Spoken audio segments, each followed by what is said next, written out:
ദേവികുളം താലൂക്കിലെ വൈസമ്മാലി പഞ്ചായത്തിൽ ചൊക്കരമുടി പ്രദേശം വ്യാപകമായി ഭൂമി കൈയേറുന്ന സാഹചര്യമാണിന്നുള്ളത്.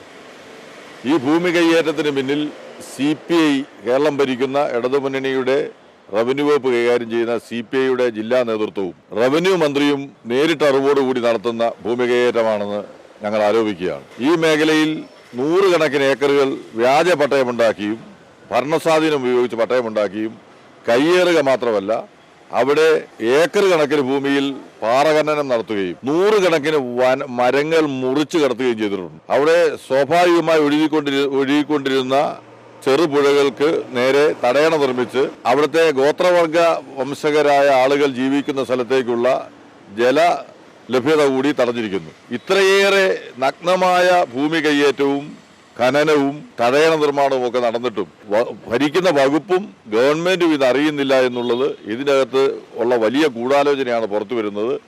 റവന്യൂ മന്ത്രിയുടെയും CPIയുടെ ജില്ലാ നേതൃത്വത്തിന്റെയും അറിവോടുകൂടിയുള്ള ബിനാമി ഇടപാടുകളാണ് ഈ ഭൂമി കയ്യേറ്റത്തിന് പിന്നിലുള്ളത്. ഇതിനെതിരെ ശക്തമായ സമരവുമായി പോകാനാണ് കോൺഗ്രസ് തീരുമാനിക്കുന്നത്. നമ്മുടെ നാട്ടിൽ സാധാരണക്കാരായ ആളുകൾക്ക് 10 സെന്റ് സ്ഥലത്തിന് പോലും പട്ടയം കൊടുക്കാൻ ഈ ഗവൺമെന്റ് കഴിയുന്നില്ല. ഈ തോപ്രാംകുടിയിൽ വാത്തുകുടി പഞ്ചായത്തിൽ ഒരു പൊതുപ്രവർത്തകനും അവന്റെ അമ്മയ്ക്കും 3 സെന്റ് സ്ഥലത്തിന് കൈവശരേഖ കൊടുക്കാൻ കഴിയാത്തതിന്റെ പേരിലാണ് ഇപ്പോൾ വിവാദം ഉള്ളത്. ഒരു ആദിവാസി കുടുംബമാണ്.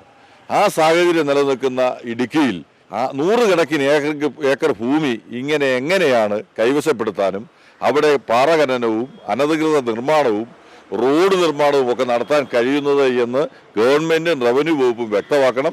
ഇതിൻ്റെ അകത്ത് രാഷ്ട്രീയ ഉദ്യോഗസ്ഥ ഗൂഢാലോചന ഉണ്ട്. അതിനെതിരെ ശക്തമായ സമരം കോൺഗ്രസിന്റെ നേതൃത്വത്തിൽ ആരംഭിക്കും എന്നുള്ള കാര്യത്തിൽ യാതൊരു സംശയവുമില്ല. ഇത്തരം മാഫിയകളുടെ നിരന്തരമായ ഇടപെടലുകളാണ് ഇടുക്കി ജില്ലയിലെ അടിസ്ഥാനപരമായ ഭൂപ്രശ്നം ഉണ്ടാകുന്നതിന് കാരണമായിട്ടുള്ളത്. ഈ ഭൂമാഫിയയെ നിയന്ത്രിക്കുന്നതിന് ഗവൺമെന്റിന് കഴിയുന്നില്ല. ഗവൺമെന്റിന് നേതൃത്വം കൊടുക്കുന്നവർ ഭൂമാഫിയയ്ക്ക് കൂടി നേതൃത്വം കൊടുക്കുന്നു എന്നുള്ളതാണ് ഇന്ന് കണ്ടുവരുന്നത്. ഇതിനെതിരെ കോൺഗ്രസ് പാർട്ടി ശക്തമായ പ്രതിഷേധം സംഘടിപ്പിക്കും.